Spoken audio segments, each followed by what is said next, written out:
A alma do homem é uma vela divina. A Neshama Nishmat Adam, Ner Hashem Nishmat Adam. A vela de Deus é a alma, é a Neshama do homem. Hoje iremos ver o capítulo 23 do GPS, que na verdade é o capítulo 35 do Tânia. E com esses capítulos agora estamos começando uma nova coleção, um novo ciclo, um novo assunto, um novo tema que iremos abordar nas próximas aulas, nos próximos capítulos do Tânia. Agora ele começa o Shar HaRevi'i, o quarto portão, o quarto portal, o quarto assunto que o Tânia vai elaborar, que é o conceito que é chamado a ação é o principal. Hamaseh hu aikar. O mais importante é fazer, ação, na prática, rezar, estudar, fazer os preceitos, ajudar o próximo, acreditar em Deus na prática, não na teoria. E é isso que veremos nesse capítulo e nos próximos capítulos, a importância das nossas atitudes, a importância das atitudes práticas, e não basta ter somente um bom coração, não basta somente prezar pelo próximo, você tem que colocar a mão no bolso e ajudar o próximo. Não adianta você falar, eu acredito em Deus, mas você tem que arregaçar as mangas e demonstrar que você realmente acredita nele, fazendo aquilo que ele nos orientou que nós fizéssemos. E não ficar só no respiro, no suspiro, na teoria e não levando até a prática. Gostaria hoje de começar com uma história um pouquinho longa, mas eu vou dar uma resumida para a gente entender um pouquinho mais do que é o Tânia e de onde que surgiu o livro Tânia. Nós sabemos que o Alter Rebbe, o autor do Tânia, ele foi preso por difundir o judaísmo, uma história inteira porque ele foi preso, mas na prática ele ficou na prisão exatamente o mesmo número dos capítulos do Tânia, que era 53 dias. Então, quando prenderam o Alter Rebbe, tinha um grande Hassid, um grande discípulo dele, na cidade de Liozna, onde que o Alter Rebbe ele morava, que ele, de tão chateado da prisão do Rebbe, ele decidiu jejuar até que o Rebbe fosse libertado da prisão. E assim ele ficou jejuando 53 dias, comia só alguma coisinha e voltava a jejuar diariamente. No momento que o Alter Rebbe ele foi libertado, Yutet Kislev, 19 de Kislev, uma data tão especial, esse Hassid, esse seguidor do Rebbe, ele pegou uma garrafa de vodka, daquela vodka bem caprichada da Rússia, e virou a garrafa, bebeu, ficou tão bêbado que ele caiu nas ruas de Liozna. E ele caiu na rua exatamente naquele momento que o Alter Rebbe estava voltando para casa com a carroça. E o Alter Rebbe viu esse Hassid deitado na rua e ele falou: aqui deita o ricão da cidade de Liozna, o rico, o milionário de Liozna. E o cara era um pé rapado, pessoa super pobre, humilde. E com isso os Hassidim, eles viram uma promessa do Rebbe que essa pessoa ficaria muito rica. Logo na sequência ele entrou numa yehidut, numa audiência particular com o Alter Rebbe. E o Rebbe perguntou para ele, qual é o teu ganha-pão? Certo? Qual é a tua parnassá? Qual é o teu sustento? E ele falou, olha, futilidades, compro, vendo. E o Rebbe falou para ele, por que você não vai até o atacadista e compra no atacado por mais barato? Ele falou, eu não tenho dinheiro cash, não tenho como ir lá comprar por muito mais caro. O Rebbe falou, não tem problema, eu te dou esse dinheiro. E ele deu para ele um dinheiro, ele foi naquele atacadista, comprou no atacado e dessa forma ele começou a ter sucesso nos seus negócios. Depois de uns meses, ele volta numa outra audiência com o Alter Rebbe. E o Rebbe pergunta para ele, por que você não vai no atacadista central, no vendedor maior aqui da nossa cidade? E ele foi lá, comprou e teve mais sucesso e mais sucesso. Depois de mais um tempo, na terceira audiência, o Rebbe vira para ele e pergunta por que você não viaja até Moscou, que ali são os fabricantes, e com certeza vai ser muito mais barato para você vai lucrar muito mais. E ele começou a viajar para Moscou e começou a comprar e vendia, comprar e vendia, comprar e vendia, começou a ganhar, ficou muito rico. E toda vez que ele voltava de Moscou, ele dava um presente para o Rebbe. O Rebbe falou para ele, você poderia me trazer um presentinho de Moscou? Ele falou, o que eu posso dar de presente para o Alter Rebbe? Uma vez ele comprou uma caixa de tabaco, de prata, o Rebbe falou, não é isso que eu quero. Outra vez ele trouxe uma caixa de tabaco de ouro, não é isso que eu quero. E cada vez trouxe uma outra coisa, um outro presente. E o Rebbe falou, não é isso que eu estou buscando, não é isso que eu estou esperando de você. Daí, certa vez, o Rebbe vira para ele me fala uma coisa. Por acaso você passa ou passeia pelo teatro de Moscou? Por acaso você passa pelo teatro de Moscou?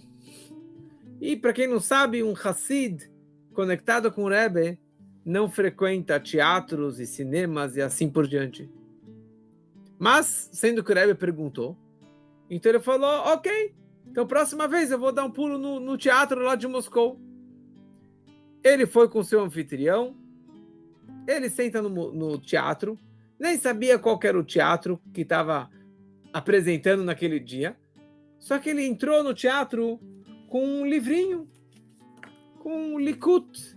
E esse livrinho era os primeiros manuscritos das primeiras cópias do Tânia, que o Alter Rebbe estava fazendo, que ainda não havia sido editado e compilado e encadernado.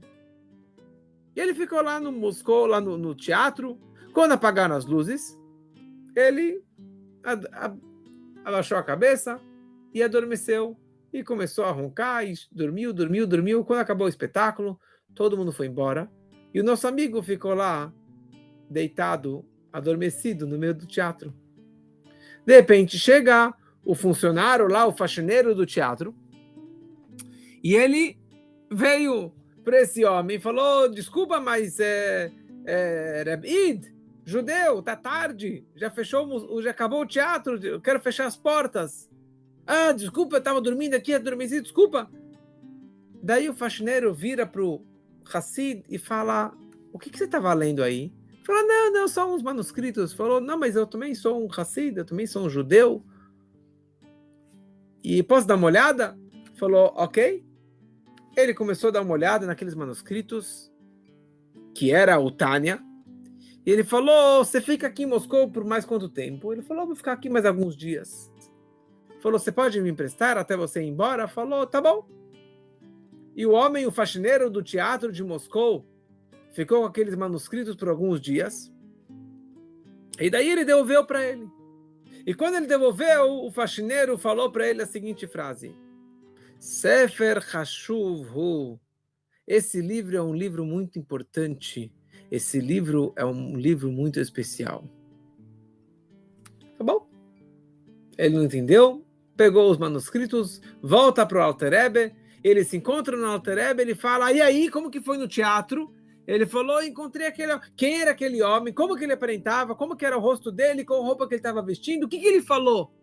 Ele repetiu as palavras que o faxineiro tinha falado, que esse livro é um livro muito especial, um livro muito bonito. E o Rebbe falou, agora sim eu tenho a aprovação para poder imprimir o Tânia. O Alter Rebbe não tinha impresso, não tinha encadernado o Tânia ainda. Falou, agora eu tenho a aprovação para poder fazer o Tânia. Obrigado pelo presente. Era esse presente que eu estava esperando todos esses anos. Assim, minha interpretação, né?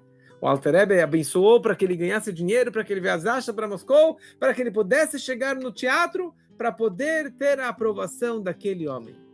E a grande pergunta é, quem era aquele homem que abençoou o livro do Tânia? Então tem duas versões. Uma versão fala que ele era um dos 36 tzadikim ocultos, Lamed Vav tzadikim nistarim, que em cada geração existem 36 justos, anônimos, ocultos, que ninguém conhece eles, só eles entre si. Então ele está disfarçado como o faxineiro de Moscou, mas ele é um grande tzadik, e dessa forma ele aprovou e carimbou o Tânia para que ele pudesse ser impresso. Uma outra versão fala que era das forças negativas da Leomadzé, das forças da impureza, e no momento que essa força da impureza aprovou e concordou da grandeza do Tânia, então o Alter Rebbe ele poderia continuar e imprimir na prática o Tânia. Muito bom. Então, começando agora o capítulo 23 do GPS para a Alma. O Alter Rebbe, em todos os capítulos até agora, nós falamos muito, principalmente lá no começo do Tânia, falamos sobre as 3 pessoas, ou 3 identidades, ou 3 níveis espirituais que a pessoa ela pode ter. Ela pode ser um tzadik, um benoni ou um rachá. Explicamos que o tzadik é uma pessoa que ele transformou o seu íntimo, ele transformou o seu lado, a sua inclinação negativa para uma boa inclinação. Ele matou o seu mau instinto, o seu Yetzer Hará. Isso que é o justo, perfeito. E esse tzadik é uma pessoa que ele controlou as suas 3 vestimentas da alma: o pensamento, a fala e a ação.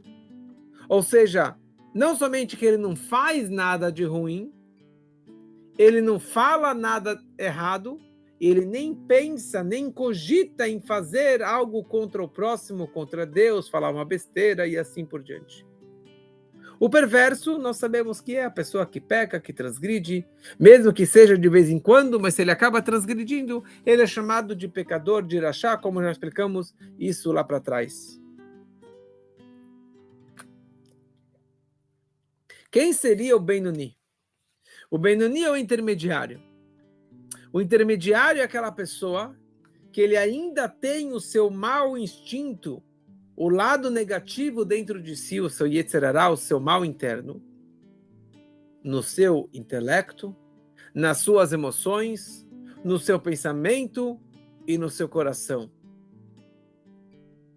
Agora, esse mal interno está lá, ele late, mas não morde. O cachorro late, mas não morde. Ou seja, ele está lá. Ele incomoda, mas ele não consegue se apegar nas 3 vestimentas da alma, que são pensamento, e na fala e na ação. Só que o quê? Diariamente, constantemente e eternamente, o Yetzer Hará do Benoni, o mau instinto desse intermediário, que é o Benoni, ele está guerreando para você pecar, falar besteira, pecar contra Deus e fazer errado. Só que o quê? O Benoni, ele tem o autocontrole.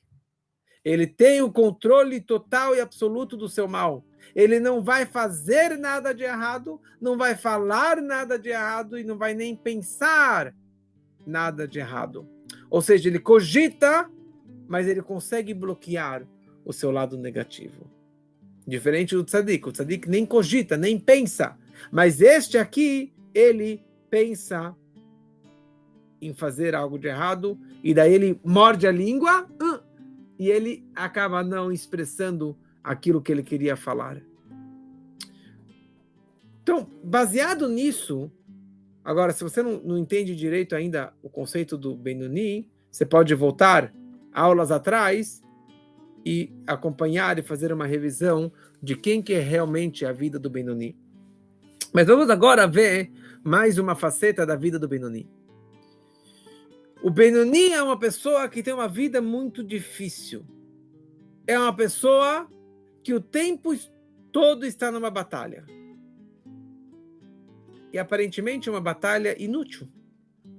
É uma batalha que não tem fim. É uma batalha diária e eterna. Porque sempre vai permanecer dentro dele aquele mal interno. Ele sempre vai ter essa guerra interna entre o bem e o mal, entre a luz e a escuridão, entre Deus e o mundo. Pode ser que ele vai ter vitórias diárias, mas ele não vai ter a vitória total. Ele nunca vai ser game over. Ele é o ganhador, ele é o melhor e ele que está mandando em casa. Isso aqui é a vida do tzadik, do justo, mas o Benoni não é assim. Então a pergunta é, qual é a vantagem de ser o Benoni? Qual é a vantagem? Porque todo o livro do Tânia é chamado o livro do Benoni, o livro do intermediário, ou seja, que cada pessoa pode e deve almejar atingir esse nível de um Benoni. Qual que é a graça? Se ele nunca vai sair vitorioso, o seu interno, o seu íntimo, a sua alma nunca vai ser vitoriosa ao lado bem contra o mal. Então qual a graça disso? Em outras palavras, qual é a graça torcer para um time de futebol? Se você torce para o Palmeiras, para o Santos, para o Corinthians, para o São Paulo ou para o Flamengo, eu não sei quais que são todos os times de todos os estados do Brasil, mas o time que você torce, você tem a camiseta, você tem a bandeira, você tem o hino, você torce, você assiste todos os jogos do seu time e você torce e comemora quando que ele saiu vitorioso. Quando ele ganhou o campeonato. Qual é a graça? Se você sabe que amanhã ele vai perder. Se você sabe que hoje ele ganhou, mas amanhã ele vai perder. E mesmo se ele perdeu hoje, você continua comemorando e torcendo pelo mesmo time. Você não fica trocando de time cada fim de semana. Você é torcedor daquele time e você vai permanecer nesse time para sempre. Normalmente, assim que funciona. Qual é a graça? Tem tantos times. E a chance de você sair vitorioso, de seu time sair vitorioso, qual é a graça? Never game over. Nunca tem um... Assim você fala, uau, terminou, acabou, nunca mais vai ter. Eu sempre vou sair vitorioso. Mas a questão é que, como já falamos daqui lá para trás, no Tânia também, que cada batalha que ele vence, ele está feliz. Você vai torcer pela vitória do seu time porque hoje ele saiu vitorioso. Nesse campeonato ele saiu vitorioso. Você vai sair, vai beber, vai comemorar com os amigos e vai gritar na rua e vai tocar as trombetas. Por quê? Porque está feliz porque o seu time venceu. Hoje eu saí vitorioso. O que vai ser amanhã? Não me interessa, mas hoje eu ganhei. Essa que é a vida do Benoni. Cada coelho que ele mata, cada problema, cada desafio, cada dia que ele saiu vitorioso e acabou de cabeça erguida, ele está feliz. Cada besteira que ele empurrou ou postergou para frente, cada sentimento negativo que ele colocou de escanteio, cada palavra ruim que você queria falar contra o outro, que você se controlou e não falou, ou você não queria ajudar o próximo, você foi lá e ajudou o próximo. De qualquer forma que você ajudou o próximo, naquele momento você saiu vitorioso. Fora o fato que você sai orgulhoso da tua vitória, aqui tem o maior novidade que o Tânia traz para a gente. Nachat ruach lefanai.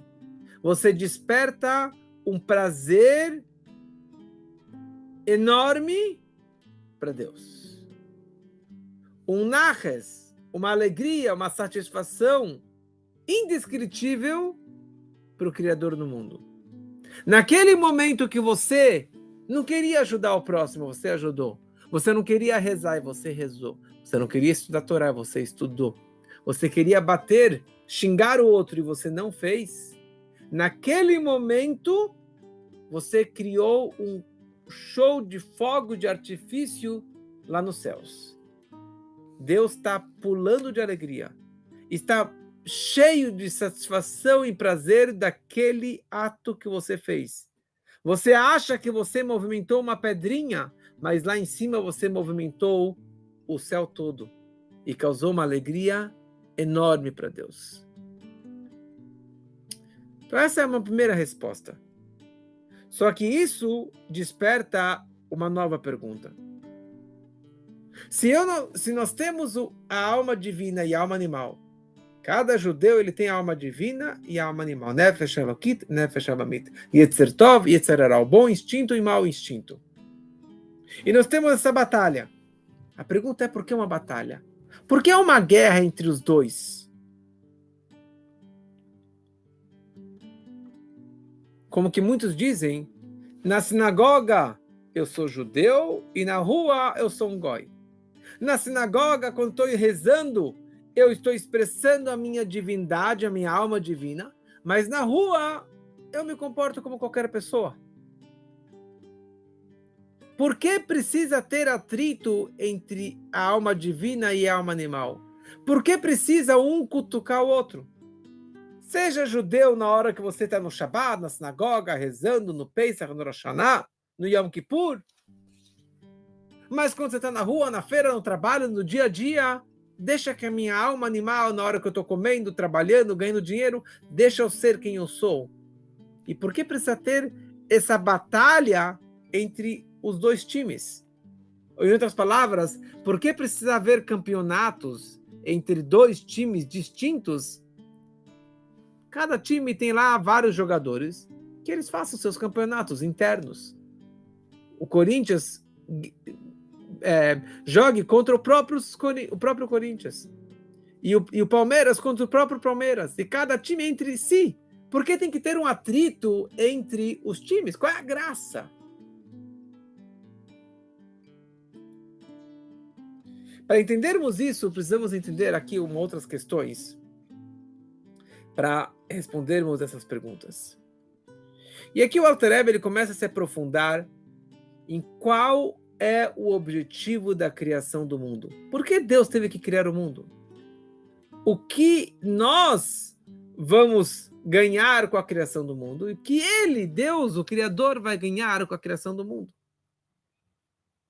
E com isso, na verdade, precisamos entender uma outra questão, que é, se colocarmos na balança ação e sentimento, ação e emoção, quem é mais importante? As emoções, os sentimentos ou os meus comportamentos, as minhas atitudes? E com isso entenderemos também o propósito da criação do mundo. E perceberemos que todo o objetivo do mundo é concretizado somente através da Torá, do judaísmo e das mitzvot, dos preceitos judaicos. Mas como um bom judeu, uma pergunta você responde com uma outra pergunta. Qual é a forma, ou na verdade a pergunta é a seguinte: onde Deus se encontra? Onde podemos encontrar Deus? Onde que Deus está presente? Então, Deus está presente, como já falamos numa outra aula, onde que permitem Ele pairar, onde que permitem que Deus se revele. Ou seja, somente no local onde Deus se encontra, no local onde as pessoas têm uma submissão, uma humildade, uma anulação perante Deus, que isso é chamado de bitul, que as pessoas abrem espaço para Deus, que tem um vácuo aberto para que Deus possa pairar, ali que Deus ele se encontra. Uma pessoa que é orgulhosa, cheia de si, uma montanha, gordo, ele não permite que Deus penetre, preencha a sua vida. Ele não permite que Deus entre na sua vida. Na verdade, Deus, ele fala, eu e ele não conseguimos morar debaixo do mesmo teto. Eu não tenho concorrência, eu não vou concorrer com o orgulhoso. Somente uma pessoa que abre mão do seu ego, do seu orgulho, da sua presença e permite que Deus preencha a sua vida, Deus se sente à vontade e ele vai entrar na sua vida, no seu corpo. E por que assim? Por que precisamos ter submissão, humildade perante ele e não posso ser uma pessoa orgulhosa, cheia, gordo, arrogante e simultaneamente Deus vai parar dentro da minha vida? Para entendermos isso, precisamos entender mais um conceito, que é o conceito do Ein Sof, que Deus ele é infinito, que Deus ele é ilimitado e nós somos limitados e finitos. Se você pegar um elefante, você não consegue nem imaginar pegar um elefante e colocar ele dentro do buraco de uma agulha. Mesmo que você tentar, obviamente que é impossível. Porque o elefante é grande, um elefante incomoda muita gente, 2 elefantes incomoda muito mais. Você conhece o tamanho de um elefante? Agora, você sabe que ele é uma criatura limitada. Você sabe onde ele começa e onde ele termina. Então, é impossível você imaginar de colocá-lo dentro de um buraco, de uma agulha.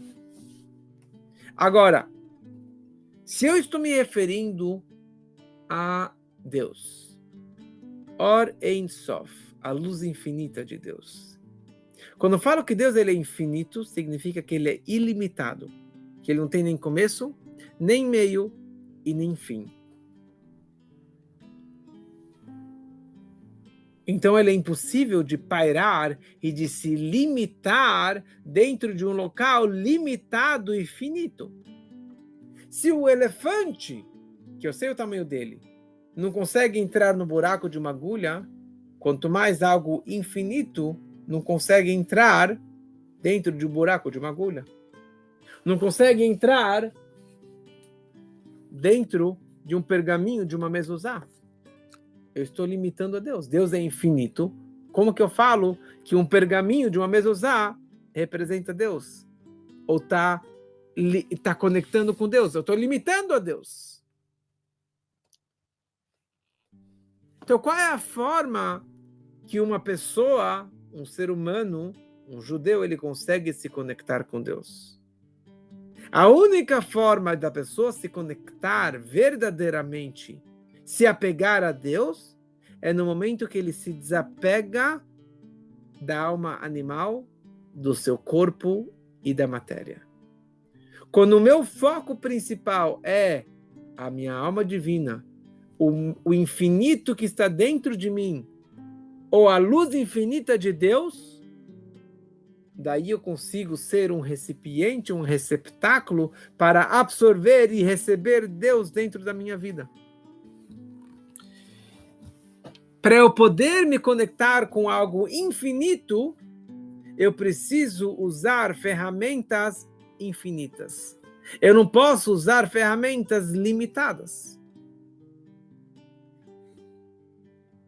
Se você quer se conectar com Deus que é infinito, é ilimitado, a única forma é através da minha alma divina e não através da minha alma animal.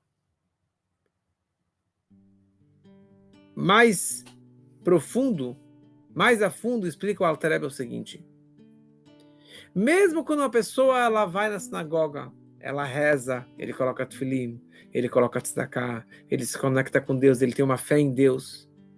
Ou seja, ele está expressando e revelando a sua alma divina.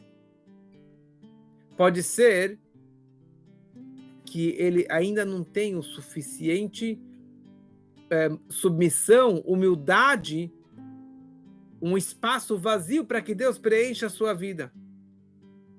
Porque a sua alma divina, de certa forma, ela está separada de Deus.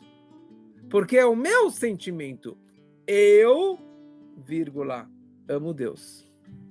Eu, vírgula, estou trabalhando, servindo para Deus. Eu sou o grande sábio. Eu sou o grande rabino. Eu sou o grande doador. Eu sou o grande conhecedor da Torá. Começa com eu. E depois Deus. Depois a Torá. Essa pessoa que preenche ele é o ego e não a alma divina. Não a presença divina. Então a presença divina não vai conseguir realmente entrar e penetrar e absorver e permanecer dentro daquela pessoa. Em outras palavras, fala o Alter Rebbe, a Shekhinah, a presença divina, só paira num local, numa pessoa, num ambiente que reconhece que em Od Milvado, que não existe nada fora ele. Se você começa a pensar e sentir o teu ego, o teu orgulho, pode ser algo muito sagrado. Eu sou o grande rabino, o grande orador. Olha quantas pessoas estão me assistindo agora na minha live. Baruch Hashem, tem aqui quase 80 pessoas me assistindo. Eu me sinto todo bonitão. Naquele momento, eu me desapeguei de Deus. Nesse momento, eu não estou transmitindo Torá. Eu estou me engrandecendo, me propagando, e não a Torá, e não Deus. Certa vez chegou um judeu, um grande sábio para o Alter Rebbe, o autor do Tânia. E ele se vangloriou perante o mestre e disse: Rebbe, eu acabei todo o Talmud, toda a coleção da Guemará, que é uma coleção bem grande. E o Alter Rebbe percebeu que esse estudo não modificou nada a pessoa dele, o ego dele, o orgulho dele. Ele continuou uma pessoa grosseira, uma pessoa orgulhosa. Ele ainda tinha muito orgulho e nada de bitul, de submissão perante Deus. Então o Rebbe vira para ele e fala a seguinte frase: realmente, você estudou muito a Guemará, mas a grande pergunta é o que a Guemará, o que o Talmud te ensinou?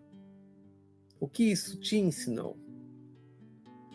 E um outro aluno passou no Alter Rebbe e falou: Rebbe, eu estudei todo o Tânia, eu acabei com o Tânia. Como meu pai continua dizendo, meu pai ele sempre fala: eu acabei com o livro. E o Rebbe percebeu que ele acabou o Tânia, mas ele ainda continuou orgulhoso. Então o Alter Rebbe falou para ele: realmente você estudou o Tânia, mas você, vírgula, estudou o Tânia. Você é você, o Tânia é o Tânia, você é você, Deus é Deus, e são duas coisas totalmente separadas. Enquanto que você é você, com a tua metziut, com a tua existência, com a tua com o teu orgulho, você não permite que Deus paire na sua vida. E uma terceira situação, de um Hassid, um aluno que reclamou para o Rebbe, falou: Rebbe, todo mundo pisa em cima de mim na sinagoga, está todo mundo falando de mim, me criticando. E o Rebbe falou para ele: quem mandou você se espalhar pela sinagoga toda? Quem mandou você se meter em todas as conversas? Se você não se espalhasse em todo lugar, ninguém ia pisar em cima de você. Se você ficasse no teu cantinho, caladinho, no teu estudo, ninguém iria te cutucar.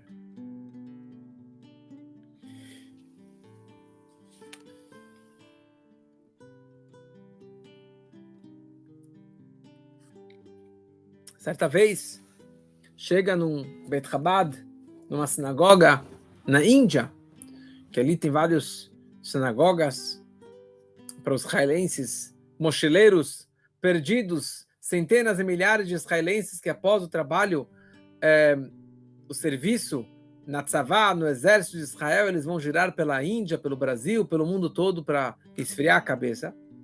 Então uma dessas israelenses, chamava Ofra, ela foi, primeiramente, visitar aqueles mosteiros na Índia. E ela iria ficar no mosteiro que era chamado Mosteiro do Silêncio. Que ela precisava ficar em silêncio total e absoluto durante 10 dias.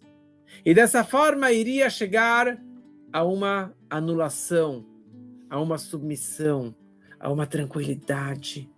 E a pessoa iria sair de lá totalmente nula, anulada, submissa, assim, zerada. E dessa forma ela iria pensar no seu íntimo, nos valores da vida. Obviamente que era um mosteiro de idolatria, todos os mosteiros são de idolatria, e é proibido para um judeu frequentar esses lugares. E na prática ela percebeu que esse curso não era tão neutro como que ela pensava. Ela percebeu que era um curso de idolatria. E depois ela acabou ficando muito arrependida. Mas ela queria terminar o curso e ela terminou. Quando ela terminou isso, ela foi até o Beit Chabad, até a sinagoga local. E ela fala com o rabino e falou: preciso pedir uma expiação, um perdão pelo meu pecado, que eu fui num lugar de idolatria. Então o rabino falou para ela: sabe o quê? Eu vou te dar um capítulo do Tânia que fala da gravidade da idolatria, de quão severa a idolatria. Você vai estudar até saber de cor e salteado este capítulo. Ela pegou o livro e falou: fácil. Depois ela percebeu que não é tão fácil fazer um capítulo de Tânia de cor. Meus filhos se esforçam bastante para conseguir fazer um capítulo de Tânia de cor. Então o rabino falou para ela: sabe o quê? Não tem problema. Eu te dou só uma cura. Não faz nada. Simplesmente não conta para ninguém que você esteve no Mosteiro do Silêncio e que você fez o curso do silêncio. E essa vai ser a tua expiação, o teu perdão. Ela falou: fácil, tudo bem.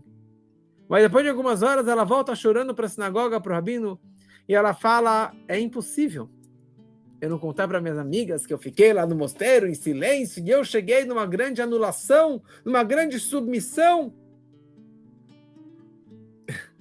Ou seja, todo o curso que ela fez não adiantou nada.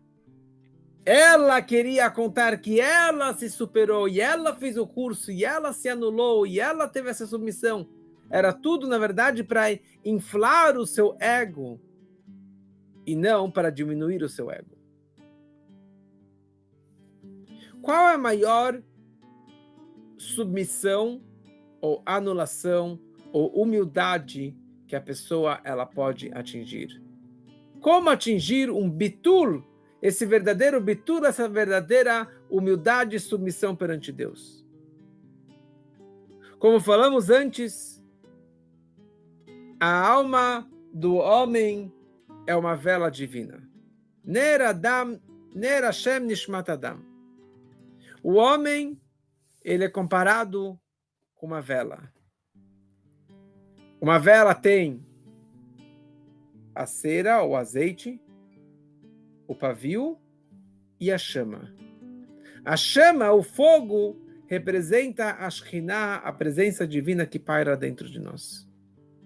O pavio, que é o mais material, mais grosseiro que temos aqui, que é um tecido, isso representa o corpo.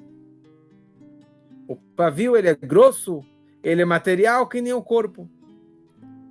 Então, mesmo que o fogo se apegue no pavio, é porque o pavio ele está infiltrado, ele está encharcado de azeite. Na hora que acabou o azeite, o pavio ele é consumido, ele queima rapidinho. O que representa o shemen, o azeite, o combustível na nossa vida? A chama é a presença divina, o pavio é o corpo. Então, o que representa o azeite, o combustível?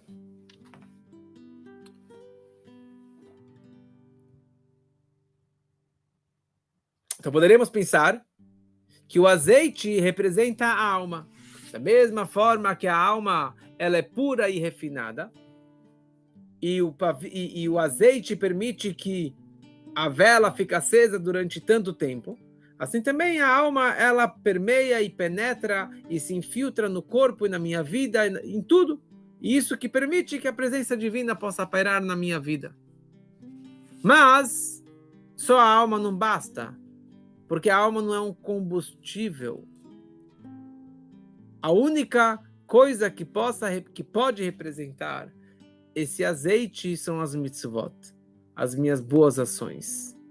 As minhas ações práticas são o meio, o canal de absorver e receber e de iluminar a luz e a presença divina.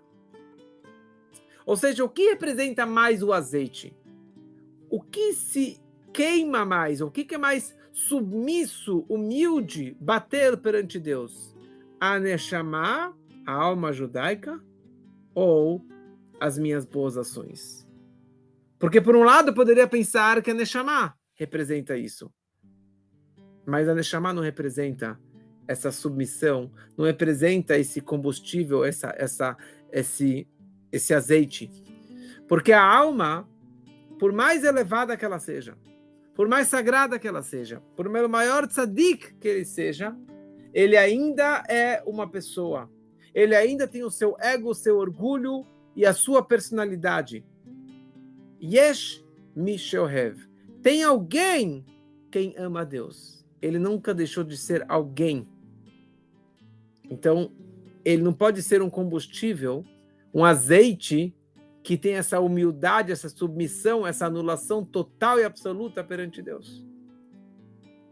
Mas, por outro lado, as mitzvot, os preceitos judaicos, que a Torá nos ensina, as boas ações, elas são totalmente anuladas perante a vontade de Deus. Porque as ações que nós fazemos, as 613 mitzvot, ou os 7 preceitos universais para os não-judeus, quando eles fazem isso, porque Deus ordenou no Monte Sinai para Moisés, para que todos os povos fizessem os 7 preceitos, naquele momento você está tendo essa humildade e submissão total e absoluta perante Deus. Porque as mitzvot são a vontade e o desejo divino. E aqui tem uma parábola, um exemplo de um rei que tinha dois seguidores dele, 2 pessoas que amavam tanto ele. Eles realmente é um amor de paixão. Só que o primeiro, quando ele se encontrava com o rei, de tanta paixão, de tanta empolgação, ele desmaiava. O segundo, quando ele recebia as ordens do rei, ele cumprimentava, abaixava a cabeça, saía correndo e fazia o pedido e a ordem do rei. E a pergunta é, qual dos dois é maior? Qual dos dois está mais conectado com o rei? Qual dos dois que o rei aprecia mais? Por um lado, o primeiro. Mas explica o Alter Rebbe aqui que as emoções dele não valem nada. Não me interessa que você é apaixonado por mim. Na prática, você não fez aquilo que eu te pedi, querido. O segundo, ele obedece e faz exatamente aquilo que o rei pediu. Ele tem a humildade, a submissão e a anulação total perante o rei. E por isso que ele é superior a todos. E essa que é a grandeza das mitzvot, os preceitos judaicos. Eles nos levam para um nível de submissão, de conexão ímpar com Deus. É a ligação máxima. Como já explicamos lá para trás no Tânia, que existe, na verdade, 2 níveis de desejo, de vontade. Existe um desejo interno, íntimo, que é a minha verdadeira vontade, o meu verdadeiro desejo, que é chegar naquele local. E depois tem a estrada, que são meus desejos externos, superficiais, que é o meio de campo para poder chegar no meu objetivo final. Então eu trabalho o mês todo, para quê? Para ganhar dinheiro. Mas se você for mais a fundo, por que eu preciso de dinheiro? Para dar uma boa educação para meus filhos, para dar roupas para eles, para fazer umas férias gostosas, para poder curtir. Você sempre pode chegar no objetivo mais profundo e mais profundo, que ele é o objetivo mais verdadeiro que eu tenho dentro de mim. Nós gastamos grande parte do nosso tempo e da nossa vida com futilidades. E poucos tempos e momentos de qualidade que eu realmente accomplish, eu cumprir, eu consegui expressar o meu verdadeiro prazer e amor e valores da minha vida. E assim também em relação ao Criador. Deus criou o mundo, ele tinha um objetivo, um desejo muito profundo dentro de si, que é aquilo que está representado na primeira palavra da Torá, Bereshit bara Elohim. No início, Deus criou os céus e a terra. Beit Reshit. Beit é a segunda letra do alfabeto, que tem um valor numérico de 2. Aleph vale 1, Beit vale 2. Deus criou o mundo Beit Reshit, com 2 propósitos, 2 objetivos. Eu quero criar o mundo para a Torá e para o povo de Israel. Para que o povo de Israel possa estudar a Torá, trazer a Torá para o mundo, ensinar a Torá para o mundo, trazer Deus para o mundo através da Torá. Uma luz, uma luminária, uma tocha entre as nações. Que é isso que estamos fazendo aqui também. Não somente judeus estão assistindo nossas aulas, mas de várias crenças estão assistindo e que continuem assistindo, porque o nosso objetivo é de iluminar o mundo. Não é que somos melhores, mas nós temos uma missão que Deus colocou e nos encabeçou de fazermos essa missão tão sagrada de pegarmos Deus através da Torá e trazermos e revelarmos tudo isso dentro do mundo. Esse que é o desejo mais profundo de Deus. Você quer encontrar Deus? Você quer encontrar a verdadeira vontade de Deus? Só abrir a Torá. Estude Torá. Ali você vai encontrar a verdade de Deus, a vontade de Deus, sem nenhuma vestimenta, sem nada encobrindo essa vontade. E por isso, bem as mitzvot, os preceitos judaicos, os 7 preceitos universais, que são, na verdade, submissos totalmente a Deus, porque eles são a vontade dele. E por isso que bem as mitzvot, as boas ações que representam o azeite e o combustível para queimar o pavio e para que a chama possa pairar, para que Deus possa pairar na minha vida e que Deus possa pairar e se revelar no mundo todo. Na semana que vem, nós daremos sequência a essa aula com mais histórias, com mais detalhes. Ok? Uma boa noite para todos.